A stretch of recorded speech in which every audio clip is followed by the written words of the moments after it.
Aquí comienza El Pulso del Fútbol de Caracol Radio, con César Augusto Londoño y Oscar Rentería. Amigos, ¿qué tal? Saludo cordial, bienvenidos al Pulso del Fútbol. Hoy martes 2 de junio del año 2020. La frase del día: nuestro principal objetivo en la vida es ayudar a los demás.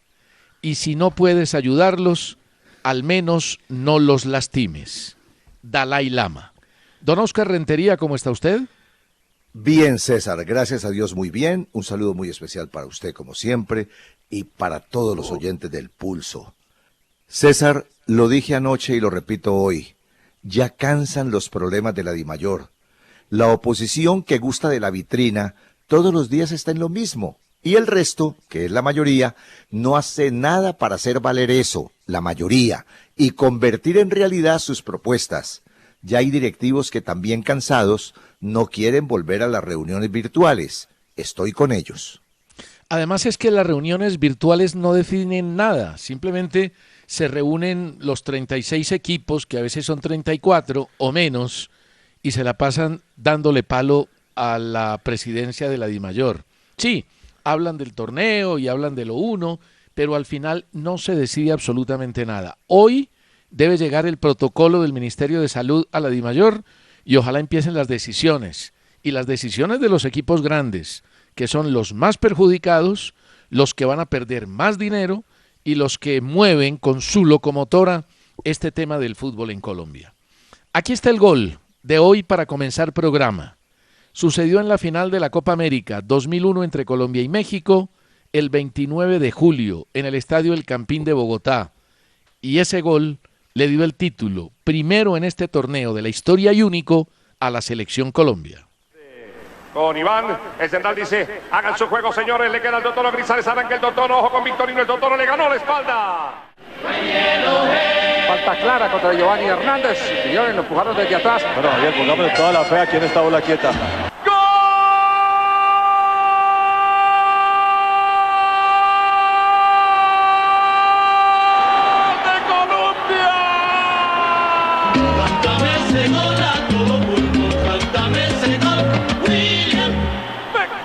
Anotación de Iván Ramiro Córdoba, ya ganando la Copa América. Colombia gana la Copa América. Colombia 1, México 0.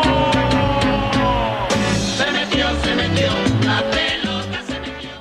Ese gol lo marcó Iván Ramiro Córdoba, fue el título de la Selección Colombia, lo presentó el Gol Caracol, lo narró William Vinasco y estaban comentando Javier Hernández y Norberto Pelufo.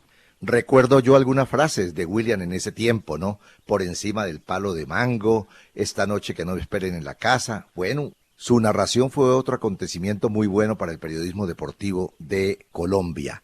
Iván Ramiro nació en Río Negro, Antioquia, tiene 43 años, cuenta con nacionalidad italiana desde el año 2011. Debutó con Río Negro en la B en 1993, luego en Nacional entre el 96 y el 98, ahí ganó la Copa Suramericana.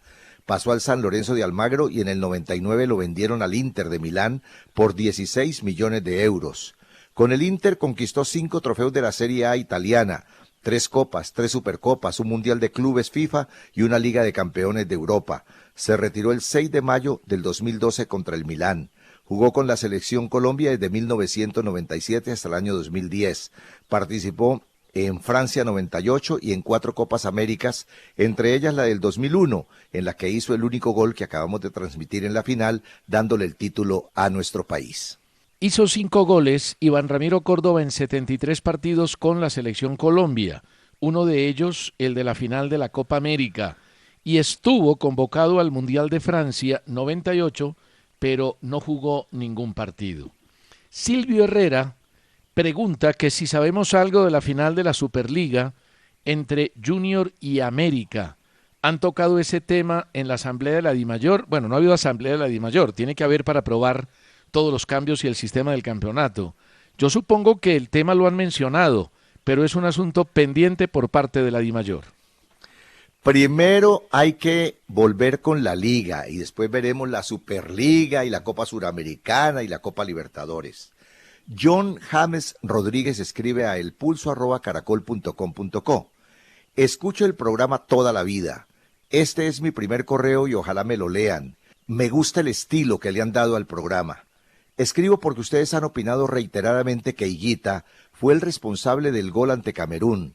Si revisan la jugada se darán cuenta que Higuita le da el balón a Perea con Mila lejos y acercándose.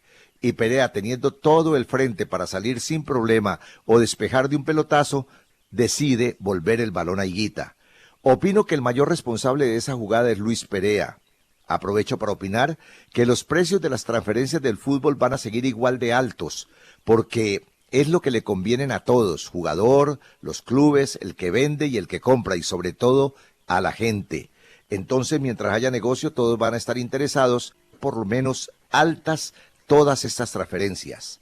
Pues John James, le cuento, es muy interesante, sobre todo de Higuita contra Camerún, donde yo considero que su opinión es respetable, pero para mí Perea, aunque tiene que ver, la gran responsabilidad fue de Higuita, y eso es indiscutible. Y sobre el negocio del fútbol, todo lo que usted dice cabe y se presenta, pero el problema hoy día es que no hay dinero, John James, no hay plata, y así usted quiera comprar o vender, si no hay dinero, no hay nada que hacer. John James, el fútbol ha disminuido su valor entre un 20 y un 25%, y eso incluye el costo de los clubes y el costo de los jugadores. Y sobre lo que plantea de Higuita, a mí me parece que Luis Carlos Perea no tuvo ninguna responsabilidad. Él se la devolvió a Higuita como era una costumbre en esa selección, que generalmente jugaba con el arquero, lo que quería hacer Gattuso con Ospina, tener un jugador más como protagonista con el balón en los pies. Higuita tuvo todo el tiempo del mundo, quiso hacerle una gambeta a Mila porque sabía hacerlo y lo había hecho en oportunidades anteriores, se le fue el tiro por la culata y nos eliminaron por culpa de Higuita. César, una consideración. Si Perea toma la pelota y la manda hacia adelante, un pelotazo largo buscando delanteros, ¿cree usted que hubiera llegado el gol de Camerún? No hubiera llegado, como si Higuita, en vez de hacer una gambeta o intentarla, agarra la pelota y la manda larga. Andrés López dice que en reciente programa yo conté que tuve un paso de vida por la ciudad de Cali y por qué Oscar Rentería no aceptó alguna oferta de Bogotá. Yo me fui a Cali a finales del 82, estuve el 83 y en el 84 regresé a Caracol Bogotá. Y don Oscar Rentería, claro que aceptó ofertas de Bogotá y vivió en Bogotá y trabajó en Bogotá. Yo estuve en 2 oportunidades en Bogotá, trabajé y gracias a Dios me fue muy bien en la capital. Y también estuve en Cúcuta, donde trabajé muy bien. Son mis 3 salidas hasta el momento, porque uno no sabe qué va a pasar en el futuro. Gina Vanessa Villamizar Mendoza nos escribe: soy estudiante de 6º semestre de Comunicación Social de la Universidad de Pamplona. Mi padre Germán Villamizar Montañez es fiel seguidor del programa El Pulso del Fútbol y lo escucha diariamente. Parte de mi inspiración para estudiar la carrera es el periodismo deportivo. Últimamente me he interesado más por el tema. Quisiera que respondieran las siguientes preguntas en el programa. Primero, ¿cómo catalogan el papel de la mujer dentro del periodismo deportivo? ¿Desde cuándo se empieza a ver a la mujer dentro de ese periodismo deportivo? ¿Cuáles son las mujeres ejemplo a seguir dentro del periodismo deportivo? Pues Gina Vanessa, el papel de la mujer en todo es muy importante y definitivo, y en el periodismo deportivo también. En este aspecto se han preocupado mucho y aprendieron, lo hacen bastante bien. A mí, para responder su segunda pregunta, me correspondió darle oportunidad a Judy Lizalda en Caracol desde Cali. Creo que si no fue la primera, fue una de las primeras. Judy está retirada ya, pero es inteligente y capaz, con una hermosa voz y mucho sufrimiento por el América. Y sobre el ejemplo a seguir, en Caracol y en Win tenemos hoy día mujeres sobradas de calidad, excelentes presentadoras y reporteras. Decídase, Gina, que vale la pena. Gina, la mujer en el periodismo deportivo hoy es gran protagonista. Oscar, Judy, cuando usted le dio la oportunidad en Cali, ¿qué año era? No, pues, no lo recuerdo, pero hace mucho rato. Es que yo tuve la posibilidad y creo que fue la primera mujer que trabajó en deportes y en televisión, Marta Herrera. Estoy hablando de 1988 en el noticiero TV Hoy. Ahí empezó a trabajar Marta y después fue una profesional muy importante del periodismo deportivo. Y he tenido la fortuna de que a partir de esa época casi siempre he trabajado con mujeres y la experiencia ha sido fundamental y hoy ocupan un lugar preponderante en el periodismo deportivo colombiano. Jorge Melo dice que hay 2 episodios que quisiera comentar y conocer nuestra opinión. El primero, el 2 de junio del 78, comenzó en Argentina, uno de los mundiales que ha causado más polémica.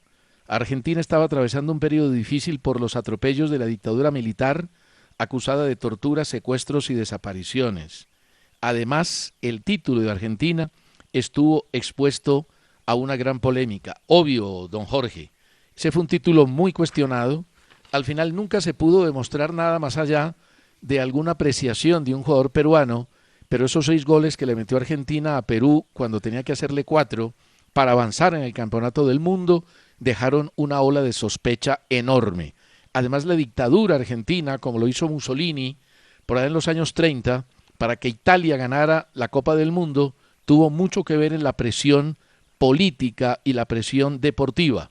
Y el otro hecho, dice, el 2 de junio del 62, en Santiago, Chile venció a Italia 2-0, pero ese partido fue bautizado como la Batalla de Santiago y es reconocido como uno de los partidos más violentos en la historia de los mundiales. Creo que ha sido el más violento en la historia de todos los mundiales. Fue un partido vergonzoso. A raíz de ese partido se empezó a gestar la implantación de las tarjetas. Ayer hablábamos que se cumplían 50 años de la tarjeta roja y la tarjeta amarilla que llegaron para el Mundial del 70, aunque la primera se le sacó a Caselli en el Mundial del 74. Ese partido fue uno de los detonantes que sirvió para que en el fútbol se castigara con severidad la violencia. Antes del 70, los jugadores se expulsaban, como sucedió con Ratín en el Mundial de 1966, pero simplemente el árbitro les decía, retírense por violentos, pero no les mostraban tarjetas. Lucio Romero en Cartagena quiere que lo de Guimaraes se arregle con América. Por ahora, Lucio, imposible, no va a seguir. A John Jairo Giraldo, gracias por escucharnos todos los días. Y sobre su pregunta, no hay fechas exactas, porque para iniciar la Copa Libertadores y la Suramericana, tienen que empezar primero los torneos locales. Le respondo a Carlos Alberto Romero en Cartagena que el único problema que tuvo Peckerman con alguien de la prensa fue no darle entrevistas a las 6 de la mañana. Y al final tuvo un disgusto con la gente de Caracol Televisión en la conferencia de prensa el día de su despedida. Sobre Copa Libertadores y Copa Suramericana, la Conmebol tiene previsto el mes de septiembre para reanudar las 2 competencias, siempre y cuando se pueda. Wilmar Enrique Barón Lozano dice que leyendo la columna de Meluc en El Tiempo, pregunta cuál fue la verdadera razón de la expulsión del Tino Asprilla en el Mundial de Francia 98, porque aún no se explica, dejando atrás los códigos de camerino y saber la verdadera situación para las generaciones futuras. Don Wilmar, la expulsión fue simple. El Tino Asprilla le dio una entrevista a Javier Giraldo Neira, por fuera de selección. Recuerdo que en esa época Javier era muy amigo del Tino por el tema de los caballos de paso, ambos criadores, y le dio una entrevista donde le decía palabras más, palabras menos, que en la selección Colombia se hacía lo que decía el pibe Carlos Valderrama y que él era más o menos el que mandaba. Eso generó un caos en una selección que tenía una tensión enorme porque no jugó bien el Mundial de Francia. Se reunieron en la Tour de Pine, en Lyon, donde estaban concentrados. Hernán Darío, el Bolillo Gómez, expuso su posición y se quedaron los jugadores decidiendo si dejaban al Tino o no dejaban al Tino. Y la historia cuenta que los jugadores votaron la salida de Faustino Asprilla. Y le voy a contar una anécdota. Cuando echan al Tino, el Tino sale en una camioneta de Lyon. Yo me voy detrás de él. Meluc, incluso en la columna, publica una fotografía donde se ve Meluc. Ahí estábamos todos los periodistas. mirando la salida del Tino. Yo me voy detrás de él y él llega a París, al hotel de París. Yo le pido al Tino, eso fue ya entrando la tarde-noche, le pido a Faustino Asprilla una entrevista. Él me dice, sí, espérame. Eran 9, 10 de la noche. El Tino se mete al bar y empieza a tomar con algún amigo o algunos amigos. Y yo lo esperé. Salió cerca de las 2 de la mañana y yo lo entrevisto y se pega una despachada en contra de Carlos Valderrama impresionante. Al otro día yo no paso la entrevista porque entendí que Faustino Asprilla estaba borracho, estaba un poco subido de tragos. Y resulta que no paso la entrevista y voy otra vez donde el Tino. Le digo, Tino, me pareció que se te fue la mano. Te vi que no estabas en condiciones. No quise pasar la entrevista, la volvemos a hacer. Y el Tino dijo, bueno, volvámosla a hacer. La volvimos a hacer. Y fue mucho más duro en sus críticas sobre el pibe Valderrama, después en sano juicio, que cuando tenía unos tragos encima. Posteriormente, el Tino y el pibe arreglaron la situación y hoy son grandes amigos. Aparte de lo que usted hizo, lo felicito. Es un ejemplo para el periodismo nuevo, eso que usted hizo. No aprovecharse de un hombre con tragos para pasar la entrevista, que de pronto hubiera sido muy buena y le hubiera arrojado a usted muy buenas calificaciones. Pero lo que hizo es de muy buen periodismo. Y lejos de ser su compañero en este programa, lo felicito, César. Gracias, Oscar. Una vez también me tocó sacar a un amigo que estaba borracho en un programa de radio en Caracol para evitar que dijera cosas desafortunadas. Sucedió en el alargue cuando lo dirigía don Diego Rueda. Ya seguimos. Gracias a Gonzalo López, que escribe desde Medellín por la opinión del programa y hace la siguiente observación sobre lo que mencionamos ayer de la Alemania Oriental. Dice, primero, Alemania no había sino una y se dividió en dos. Segundo, la división se dio en la noche del 8, amanecer 9 de mayo del 45. Tercero, se reunieron en la ciudad de Yalta, Crimea, Churchill, Roosevelt y Stalin para firmar ese acuerdo. Cuarto, las dos Alemanias se reunificaron el 3 de octubre de 1990, cuando la RDA acepta estar bajo la jurisdicción de la RFA. Gracias, don Gonzalo, por las observaciones. Yo ayer simplemente cuando hablé del tema dije que en el 45 se habían dividido y en el 90 se unificaron de nuevo. Carlos Julio Melo Buitrago escribe a elpulso@caracol.com.co. Los enemigos de Pekerman hablan de supuestos para tirarse la gran campaña del argentino con nuestra selección. Por ejemplo, que si contra Brasil en el 2014 hubieran jugado Jackson y Aguilar, eliminábamos a los brasileños. Y contra Inglaterra dicen que si Pekerman hubiera planteado bien el partido, sacábamos a los ingleses y hubiéramos sido campeones mundiales. Pues ahora permítanme plantear un supuesto del partido Colombia-Alemania, de Italia 90. Si los alemanes hubieran necesitado los puntos, nos hubieran goleado. Recordemos que Alemania ya tenía 4 puntos y estaba relajada y clasificada al momento de enfrentarnos. Pues, Carlos Julio, esas críticas en nada oscurecen la buena campaña de Pekerman con la selección. Son suposiciones y no realidades. Suponer en ocasiones no es bueno y puede resultar peligroso. Suponer solamente cuando a uno le conviene y le favorece riñe con la ética y con el buen periodismo. Carlos Julio, son hipótesis que jamás se podrán demostrar, pero le doy mi opinión. En el partido contra Brasil del 2014 nunca se planteó la posibilidad de Jackson Martínez. Lo grave de Pekerman, y creo que fue un error catastrófico, fue haber sacado a Abel Aguilar, que venía siendo el mejor volante de Colombia hasta ese momento en el Campeonato del Mundo. Pero uno no puede decir que por ponerlo Colombia le hubiera ganado a Brasil. El partido contra Inglaterra, a mi juicio, fue bien planteado, porque Inglaterra hasta ese momento era el mejor equipo del grupo y venía no solo jugando bien, sino que apuntaba como uno de los favoritos del Mundial. Lo que pasa es que lamentablemente después los ingleses caen en su rendimiento y no pueden llegar a lo que querían. Pero a mi juicio fue un partido bien planteado por lo que tenía Colombia y lo que ofrecía Inglaterra. respetando cualquier otra opinión. Y sobre el tema de Alemania, dejémoslo así, porque a lo mejor, y se lo puedo decir como hipótesis también, si Alemania hubiera tenido la necesidad de ganar, con el gran planteamiento de marca, de contención, de control que tuvo Colombia, se hubiera regalado defensivamente y Colombia lo hubiera podido liquidar. Recuerde que en el banco estaba Arnoldo Iguarán, que era uno de los mejores contragolpeadores y más rápidos del fútbol suramericano.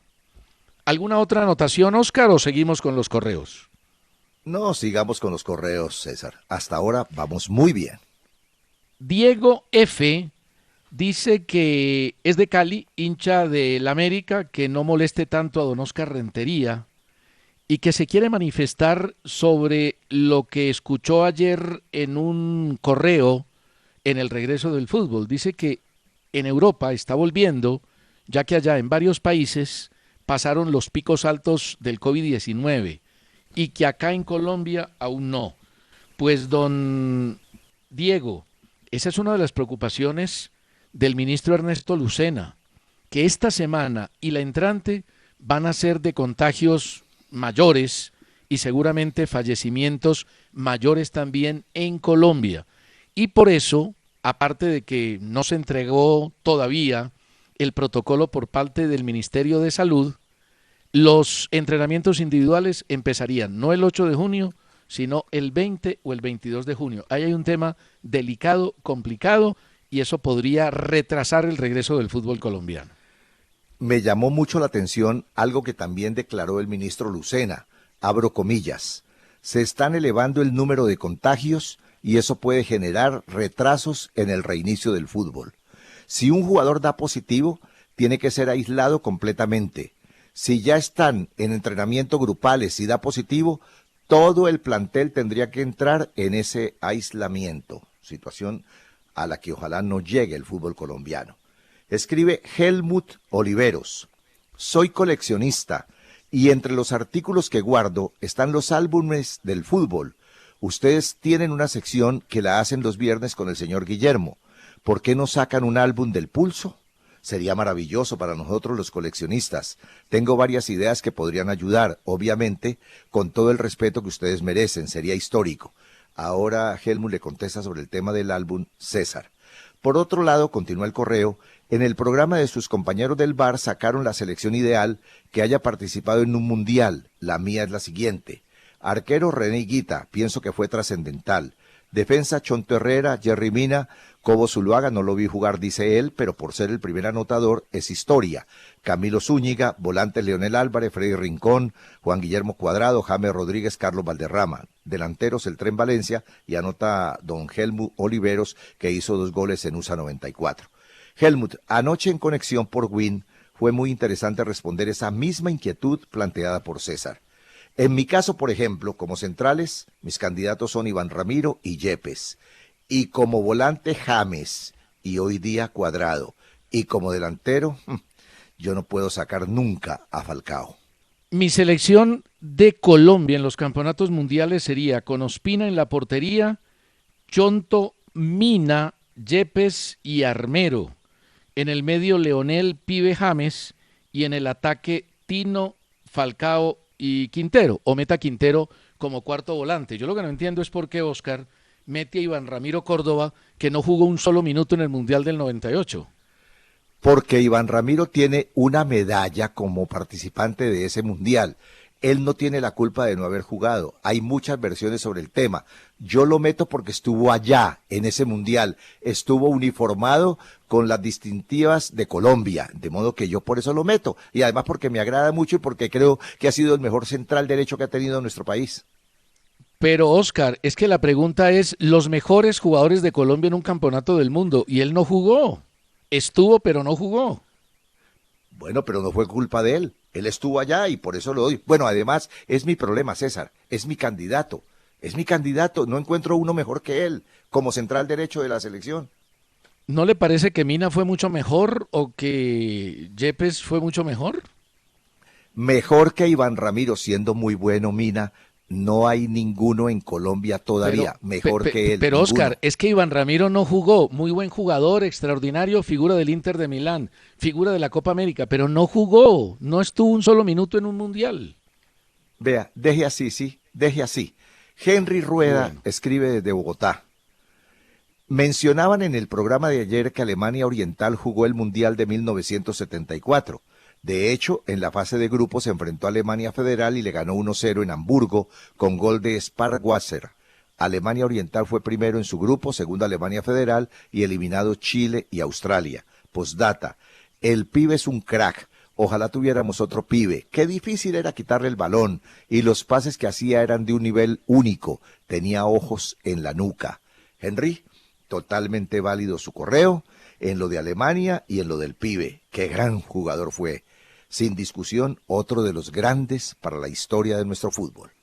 Y en eso sí estamos totalmente de acuerdo. Y el carácter del pibe aparte de su fútbol.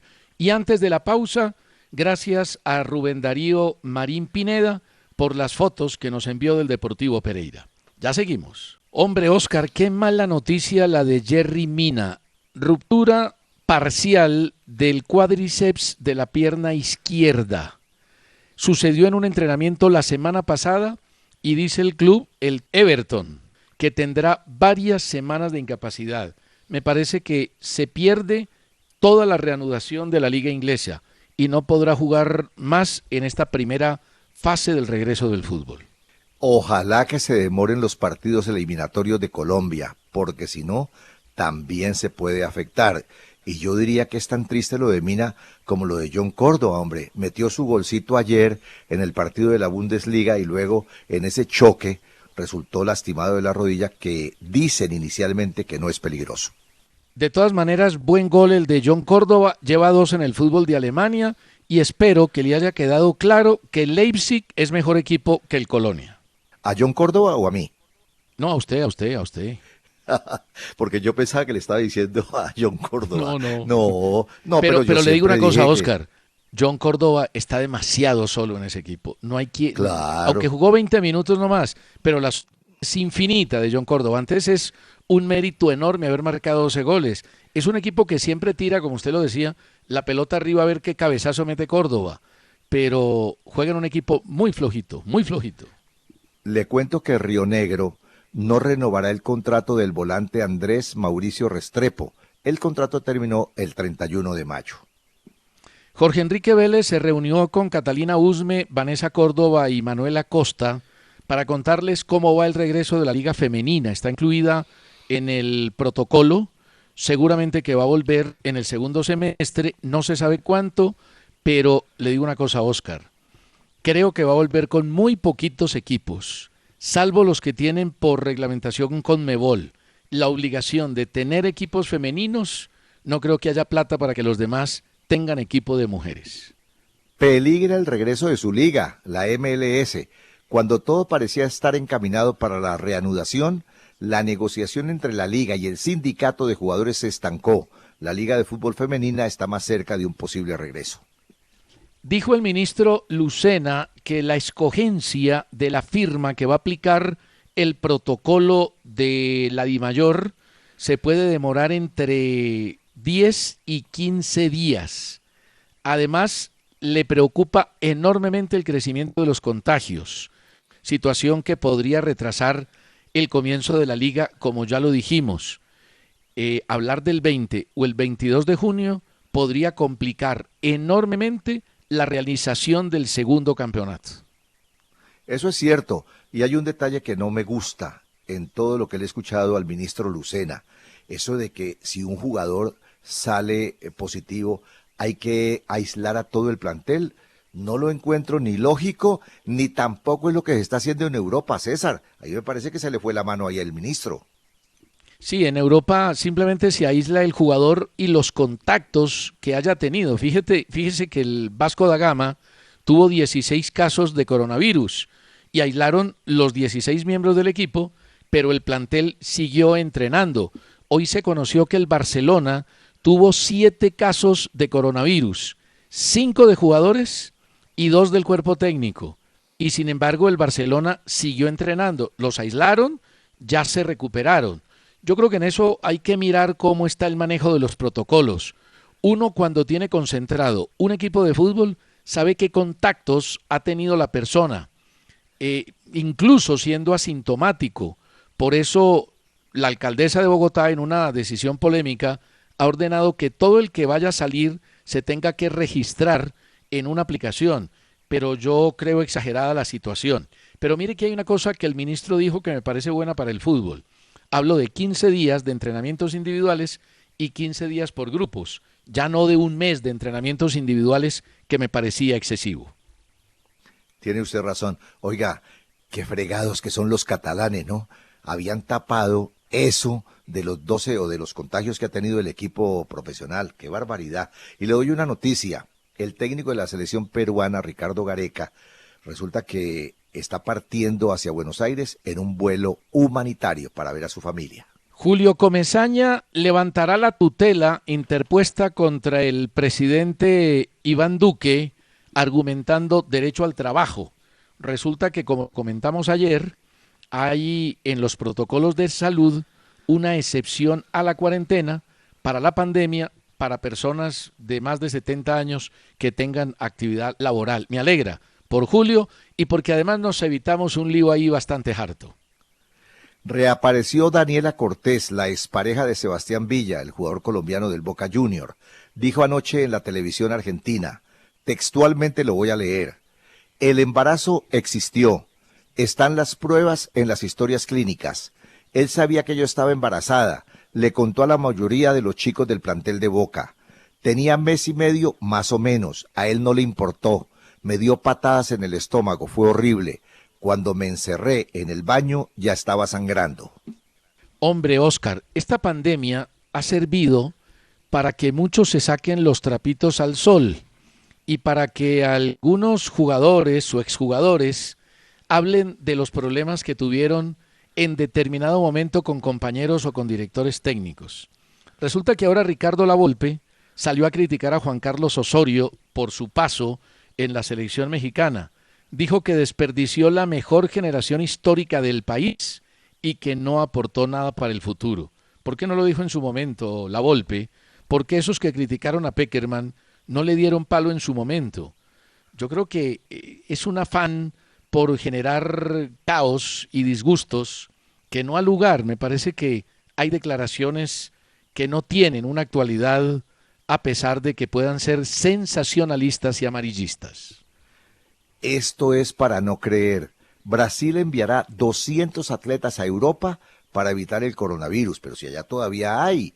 El hecho de que en España ya permitan que la gente salga a la calle, y en Italia también, y en Francia también, eso no quiere decir que se acabó el contagio.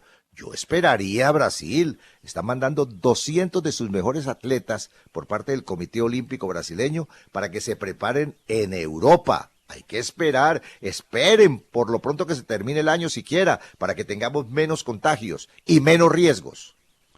A raíz de la muerte, con culpabilidad por parte de un policía de George Floyd en los Estados Unidos, que tiene al país sumido en una situación bastante calamitosa, la FIFA hizo un llamado al sentido común y a tener en cuenta el contexto para evitar sanciones de los jugadores que con algunos rindieron homenaje al señor Floyd.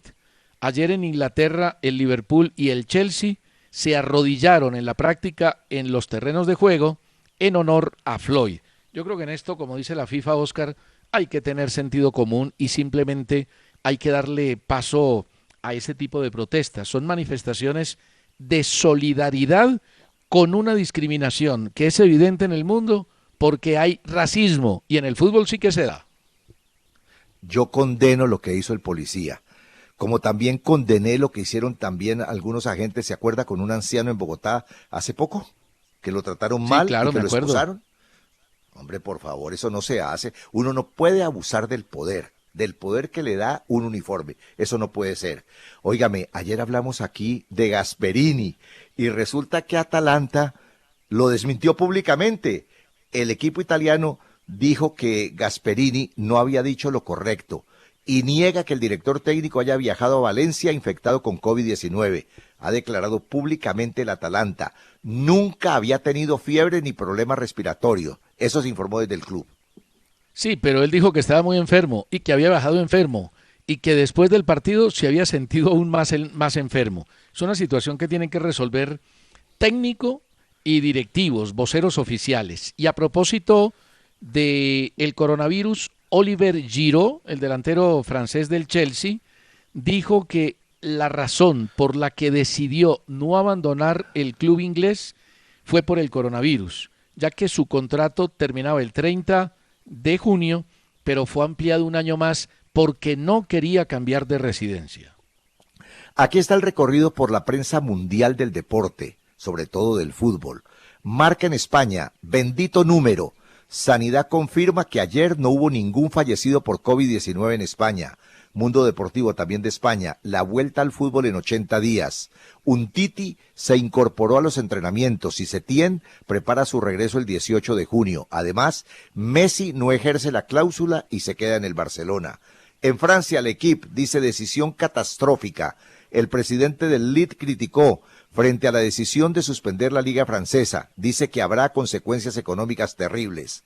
En Italia, el Corriere dello Sport dice Balotelli a punto de ser despedido en el Brescia. En Argentina, Olé, Diego Maradona se va del Lobo. La relación con los dirigentes de Gimnasia a punto de estallar. En Uruguay, El País dice, los clubes están urgidos, la asociación dice que en agosto, y finalmente el Comercio del Ecuador trae estos titulares.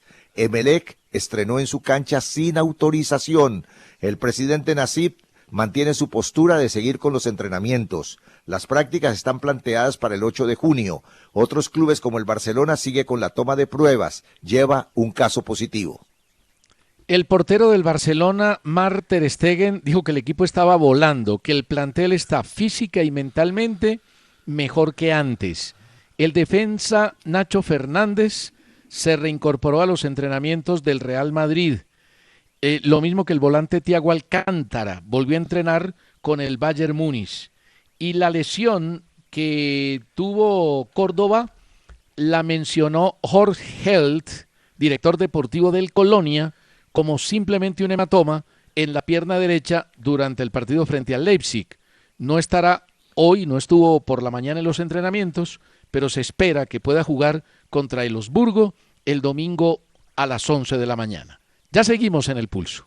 Las Palmas considera que la situación epidemiológica de Canarias, que el lunes estará en fase 3, le va a permitir organizar el partido del 13 de mayo frente al Girona con 11.000 espectadores. Eso no lo ha rechazado todavía la Real Federación Española. Y el Midtjylland, equipo de la Liga Danesa, permitió que sus fanáticos pudieran acercarse a la acción. Resulta que alistó 2 pantallas gigantes en el parqueadero del estadio, en el partido ante el Horsens, y en el parqueadero caben 2.000 autos, pues fueron 2.000 automóviles con gente para disfrutar el partido a través de la radio y a través de las pantallas de televisión. Fue un acto que la gente Dinamarca valoró. ¿A usted qué tal le parece Williams, el brasileño del Afro que juega en el Chelsea? Me parece que es un jugador demasiado intermitente, que es muy buen jugador, tiene enorme talento, pero que a veces se pierde completamente. También tiene una buena capacidad de resistencia en la cancha. Me parece buen jugador en términos generales. Dicen que lo ofrecieron al Real Madrid porque no quiere seguir en el Chelsea y que el Real Madrid dijo que no. Y hablando de los equipos grandes de Europa, la prensa catalana asegura que el Barcelona, esto pasó hoy en la prensa catalana, ya arregló un contrato con el jugador, o sea, con Lautaro por 5 temporadas y un salario anual de 12 millones de euros. Mire los datos de Lautaro. Según las estadísticas de la Serie A, recuperación de balones, Lautaro 107, es el cuarto. El primero es Seco, de la Roma, con 251. Faltas recibidas, Lautaro 50, es el cuarto. Belotti, del Torino, que es un toro, recibió 69. Además es muy hábil. Kilómetros recorridos, Lautaro es el quinto, 9 kilómetros 690 metros. El primero es Immobile de Lazio con 10 kilómetros 430, Joao Pedro del Cagliari 10 kilómetros 360, Caputo 10 kilómetros 130 y Seco, que es un fenómeno de la Roma, 9 kilómetros 900 metros. Bueno, Holanda, Francia, Bélgica y ahora Bosnia, ¿cómo le parece? La federación de ese país decidió dar por terminada la temporada de fútbol. Murió la hermana de Gennaro Gattuso, Francesca. Tenía 37 años desde que llegó al equipo italiano, al Napoli. Gattuso tenía a la hermana enferma y lo ha lamentado todo el mundo, la gente del Milán donde jugó y por supuesto la Federación Italiana. ¿A usted le hubiera gustado ir más a la final de la Champions allá en la capital turca o le gustaría más ir a Lisboa, al Estadio de la Luz? Cualquiera, las dos me parecen espectaculares. Estambul me parece una fantasía de ciudad, pero Lisboa me encanta, me apasiona Lisboa. Le cuento que la decisión final será tomada dentro de 2 semanas, pero los clubes presionan para que cuartos y semifinales se jueguen solo con un partido para ganar tiempo de cara a la temporada 2021. Le voy a dar los 10 jugadores mejor pagados del 2020 según Forbes, como decimos nosotros. El que más dinero ganó, Cristiano Ronaldo, de la Juve, 85.5 millones de euros. Messi, del Barcelona, 83.4. Neymar, 76.6. Mohamed Salah, de Liverpool, 28.2. Hay una enorme diferencia, 48 millones de euros entre el tercero Neymar y el cuarto Salah. El quinto es Mbappé, 27.1. Sexto, Iniesta, que está en el Vissel Kobe, 23.7. Özil del Arsenal, 23 millones. Pogba, que sigue enredado con el Manchester United, 22.8. Oscar del Shanghái, 22 millones. Y Griezmann es el 10º del Barcelona, 21.4 millones de euros. Ayer a través del WhatsApp recibí una información, no sé si usted la vio o le llegó, donde aparece que el tenista Roger Federer gana más que Cristiano Ronaldo. Sí, pasa de los 100 millones de euros. Es el número 1 del mundo entre los deportistas, pero la cifra más alta, histórica, la tuvo Tiger Woods hace 7 años. 128 millones de dólares. Impresionante lo de Tiger, que se desmejoró por su tema familiar. Usted sabe de golf y yo no, pero le voy a hacer una pregunta excepción en el pulso que es sobre fútbol. ¿Hay alguna posibilidad de que Tiger Woods vuelva a ser el golfista de otros tiempos o no? Yo creo que es muy difícil. Va a volver a ganar y va a volver a demostrar cosas extraordinarias, pero en otros tiempos era invencible, intimidante y generaba miedo. Hoy no es ni invencible, ni intimidante, ni genera miedo, pero es muy buen golfista. ¿Usted jugando al golf es invencible, intimidante o da miedo? Ninguna de las anteriores. Óigame, John Córdoba llegó a 12 goles en 23 partidos. ¿Eso no le da al morocho para llegar a la selección Colombia o no? ¿O todavía no? No, yo creo que no le alcanza. No le alcanza. Hay delanteros superiores a él. Córdoba es un excelente delantero, es goleador, es bueno, pero me parece que en el esquema del técnico Queiroz se ubican más otros jugadores para jugar por los extremos. De centro delantero tiene por encima a Duván Zapata, a Falcao, creo que a Morelos incluso como centro delantero y al mismo Luis Fernando Muriel. En Italia aseguran que Dybala descartó un ofrecimiento del Paris Saint-Germain. Dybala planea renovar con la Juventus hasta el 2025 y recibir una mejora salarial para convertirse en un símbolo del equipo. El que va a salir del Leipzig es uno que juega muy bien y es goleador, Timo Werner. Este jugador estuvo en el Stuttgart, de allí pasó al Leipzig, donde ha marcado 75 goles en 122 partidos. La actual temporada lleva 25 goles en 29 juegos y es un jugadorazo. Es de esos delanteros que al lado de Haaland, me parece que ocupan los primeros lugares en cuanto a importancia en este interrumpido 2020. Ante las noticias que han venido circulando sobre el América y sobre el Junior en el tema de Comesaña, la gente pregunta por informaciones de Millonarios, de Santa Fe y del Cali. Yo del Cali podría decir que el equipo está tranquilo porque el único jugador que terminó contrato en junio fue Darwin Andrade, y a Darwin lo han pasado, simplemente le dijeron, bueno, continuamos su contrato hasta diciembre y en diciembre volvemos a hablar, pero yo así de Millonarios y de Santa Fe no conozco nada importante. Es que no hay nada, Oscar. Usted ayer hablaba de 11 candidatos para reemplazar a Guimaraes. ¿Juan Cruz Real le parece un buen candidato para reemplazar a Guimaraes? Ya no, César, ya no, y lo dije anoche en Conexión. Este señor argentino dirigió ya partidos con Jaguares y no puede repetir con América si se continúa la liga.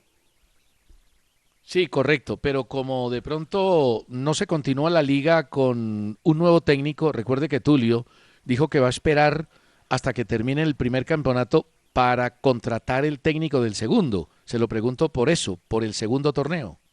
No, a mí me dijo otra cosa. A mí me dijo que Gerson dirigiría las prácticas del América mientras dura el protocolo, pero que un mes antes de reiniciarse la liga, él tiene contratado el nuevo técnico.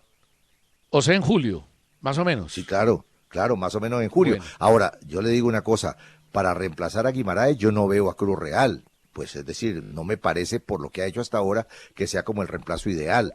Pero no sé, hay mucho técnico por ahí en Colombia, César, que está sin trabajo y que podría ocupar ese puesto en el América y además hacerlo con lujo de detalles. Y la última, el Real Madrid, de acuerdo a lo que dijo Florentino Pérez, va a jugar sus partidos del regreso de Liga en el estadio Alfredo Di Stéfano de Valdebebas, que es el estadio alterno al Bernabéu. Llegamos al final en el Pulso hoy. A todos gracias por acompañarnos y por hacer del Pulso del Fútbol el programa deportivo más escuchado en la radio colombiana y en el exterior. Felicidades para todos. El Pulso del Fútbol, con César Augusto Londoño y Oscar Rentería.